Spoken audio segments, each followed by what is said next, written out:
Amazon paid almost $1 billion for Twitch in 2014. It's still losing money. This was posted by the Wall Street Journal. Now, this is not news. This headline is not news to anyone that follows my content. Dan Clancy, at the beginning of this year, actually said that Twitch is not profitable. Now, he didn't say by how much. And I don't know if this article will, but yes, it is still losing money. We do know this. This is not new news. But I like reading this stuff, and we'll see if there's anything that is new in here. Amazon paid nearly $1 billion to acquire the live video startup Twitch Interactive in 2014. A decade later, the retail giant has received little financial return from one of its bigger acquisitions. Documents reviewed by the Wall Street Journal show Twitch's biggest paying users are opening their wallets less, and third-party data reflect that growth in new users and engagement has slowed. Following 2 rounds of layoffs in the past year, staffers are concerned that a third round could come this fall following an annual operational review, according to people familiar with the matter. Amazon chief executive Andy Jassy, who took over in 2021, has led a profitability review at the company and shown little tolerance for unprofitable businesses. Insiders say that they worry Twitch is at risk of becoming what they call a zombie brand at Amazon, internal projects or acquisitions that have been sidelined because they haven't lived up to expectations. These staffers pointed to book review app Goodreads, online task finder Mechanical Turk, and discount website Woot. Oh my gosh. Mechanical Turk? That's a throwback. Who here was making pennies on Mechanical Turk? Okay. Anyone? The spokesperson for Amazon said it has always taken a long-term view of Twitch and noted its ability to attract harder to reach audiences. The company said it remains confident in Twitch's potential.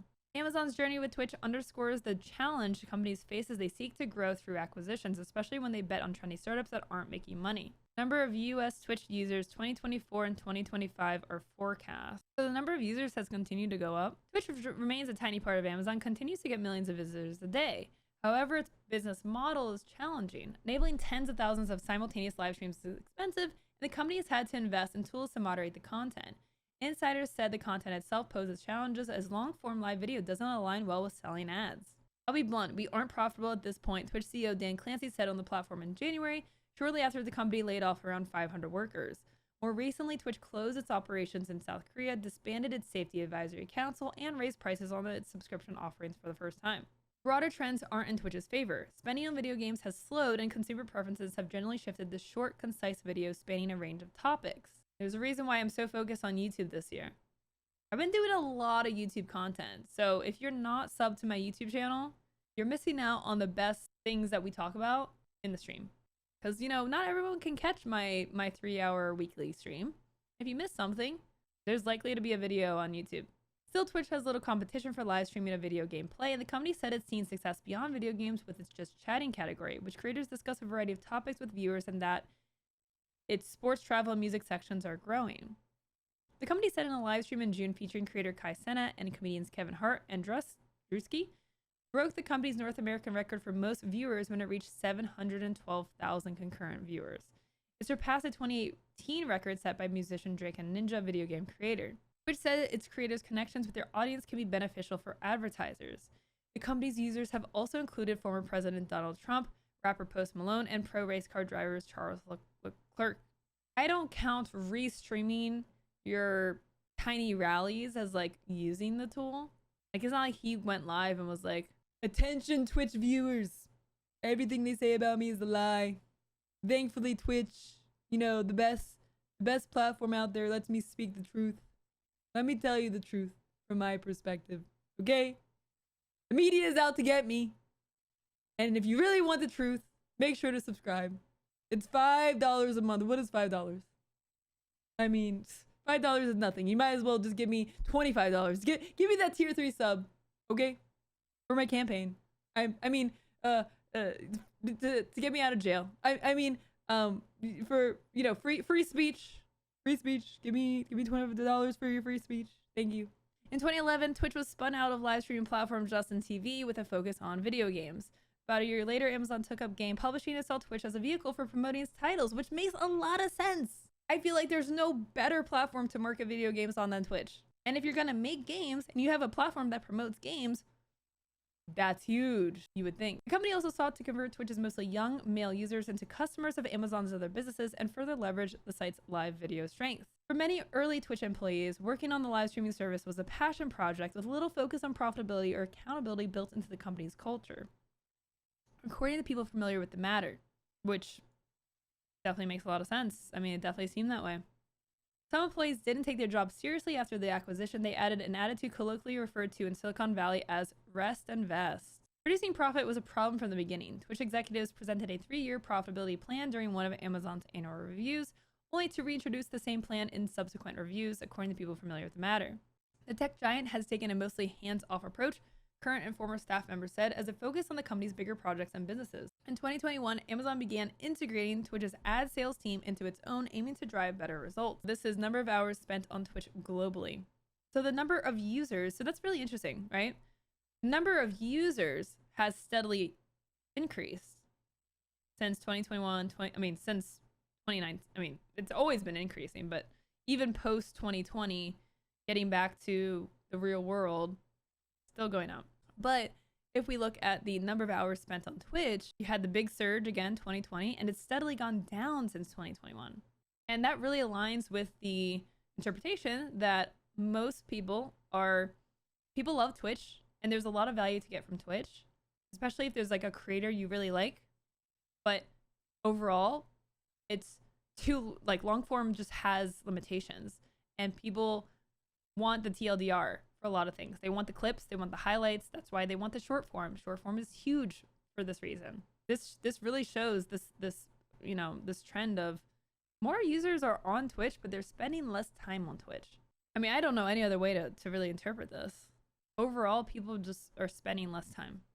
And when you spend less time on a platform that generates revenue by watch time and also just like community support, if you as a viewer spent less time watching a streamer, you're more likely to cancel a subscription to that streamer because you're not justifying the value of that sub, and subs are expensive. I mean, you got all your Hulu and your Netflix, you got your 5 Twitch streamers that you sub to, you got your Amazon Premium that you sub, like, you know, it really adds up, especially now that the price of subscriptions has increased. And this is why, even though it makes sense for Twitch to increase their sub prices because they've never done that before, it's also a problem because it does create a, you know, value reflection for every single consumer of like, okay, it costs this much a month, this is adding up, is it worth me to continue subbing? And the caveat is you don't have to sub to watch a streamer. You have to sub to watch Netflix, or you have to, you know, get it from your parents,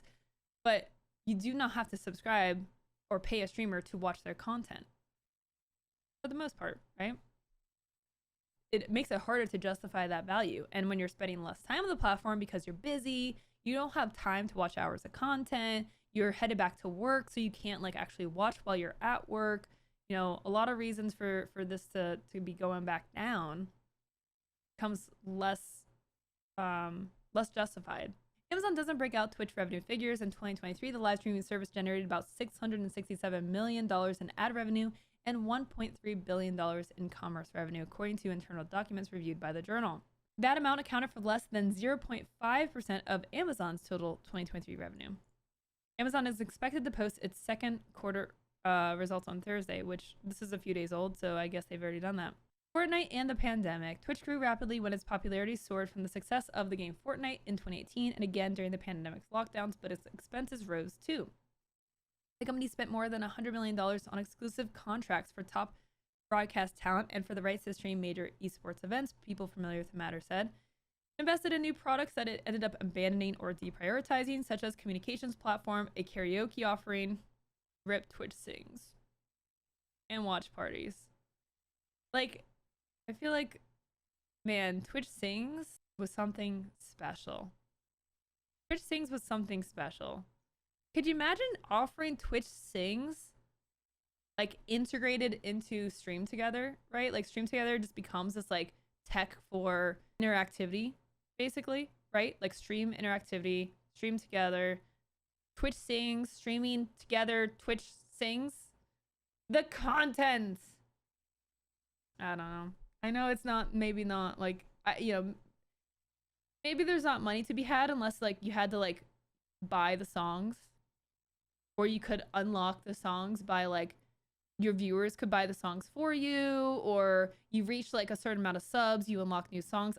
There's so much way to, like, gamify it, and I just, especially now that they're doing the DJ thing, right? The DJ program. So they're clearly working with music industry. I mean, come on, like karaoke's a blast.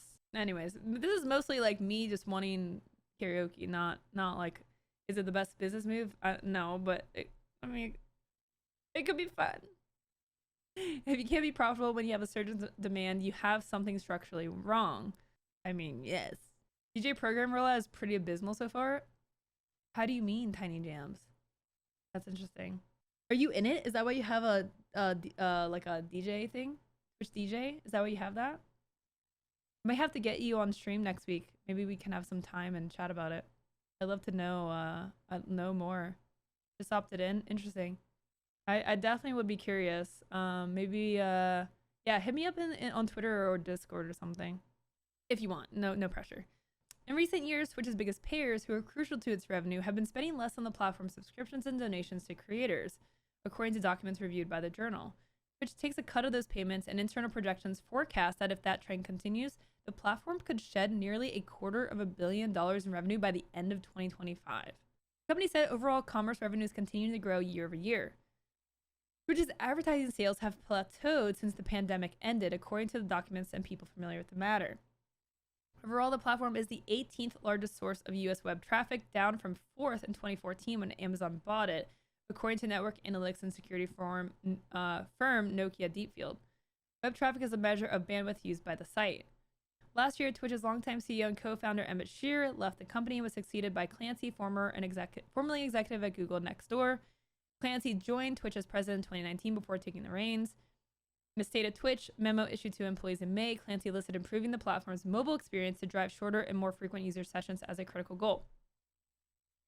Hence the weight on clip discovery and viewing and boom, boom, boom, swipe, swipe, swipe, being able to find something interesting to watch very fast. But going back to the mobile thing, and I won't harp on it, I would wager that people spend a significant amount of time watching people they already follow over discovering new creators.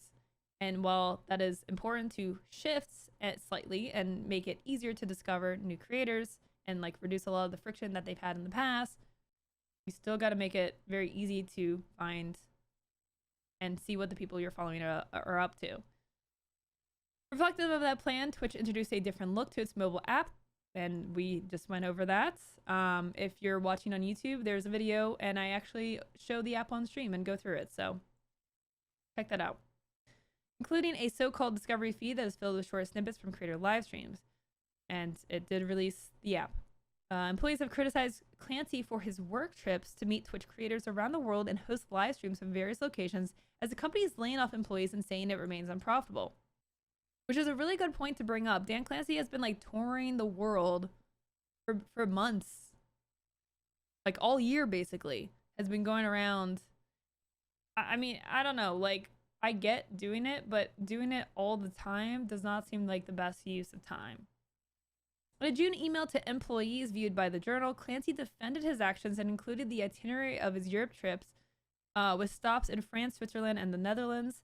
Each one included medium-sized dinners with creators, he wrote. If I was running a manufacturing company, I would be meeting with the companies that provide us raw materials. Why is this the comparison? Dude, this is like a tech company like that leans on creators and like innovation. What? Like, I get it. Like, you do want to visit the creators and you want to improve relations with the creators. I do get it. It's not like the concept is, people are not complaining about the concept. I'm guessing they're complaining about how often you're doing that and how much time and money you're spending doing that. I mean, to me, it's over the top. It's like way too much time. You cannot possibly be doing everything to run the company while you're abroad, doing dinners, IRL streaming, going on shows. Like, there just has to be a balance. And I would agree, if this is what the employees are complaining about, is too much time being spent doing all this stuff again. And it's an optics thing too. Like maybe, you know, maybe he's spending 10 or 20K a month on like traveling and dinners and doing all this stuff. And yeah, like a single person getting laid off is never going to be, you know, less less expensive. You know, it's not like going to these dinners is going to save one employee, but again, it's just the optics of like your company is struggling, and you building goodwill with creators has been so important because before Clancy took over, like when he took over, I don't know how you guys feel, but Twitch, I feel like the morale of the community was all time at an absolute all-time low. I mean, people were resentful, hypercritical, just out the door with Twitch. Just done with the lack of communication and transparency. And Dan has done a really good job to bring that goodwill back. And there's been an excitement about it. It's good. It's been good. But it's like, okay, we get it. You like to hang out with creators. You like to stream. That's good. But like, okay, you can go back to your office now and like go do Twitch stuff. I mean, literally January last year, it's been a year and a half. They announced like they were going to do like more sponsorships, like channel skins and more revenue opportunities. And they haven't even done those things. And now, again, counter, you know, I'm not saying Dan would be sitting down and coding that, but still, like, y'all put a lot of effort into things like Stream Together and less so much into like creating. This is the key principle is Twitch needs to create revenue and opportunity outside of the wallets of viewers. Viewers cannot foot Twitch's bill. It's not enough. And especially not in today's economy. You have to make ads better. You have to do sponsorships. You have to figure out how brands can advertise on a site where creators are authentically being themselves and viewers have a really high loyalty and trust on the creators they watch. And I feel like, and I would have to look up, you know, research into this, but I would bet that sponsored, like if you bring the creator into the sponsorship and you get them to vouch for a product, that's going to go over so much better than just like having a TikTok of like, look at my water bottle. It's really cool. I can drink out of it and hang by the pool. You know what I mean? Like, I just made that up. You're welcome, chat. Well, you know, basically to conclude this article, you know, we don't get into like, yes, we know Twitch is losing money, so it's not new news. It is interesting to see that there's more people using Twitch, but less time being spent on the platform. In terms of revenue, Twitch needs to get more sponsored stuff, connect the creators. Like Twitch has a bounty board. Like they need to roll that out, expand it, you know, give more options for creators to work with the brands to promote a product, because that just is a very successful way to pitch a product versus like running ads. Running ads means nothing to a viewer. But if I run an ad for Taco Bell, it's one thing. But if I say, oh my gosh, I love Taco Bell. Look at this new nacho fries that I got, you know, their new Cantina quesadilla. We just had Taco Bell yesterday. That's going to go over so much better.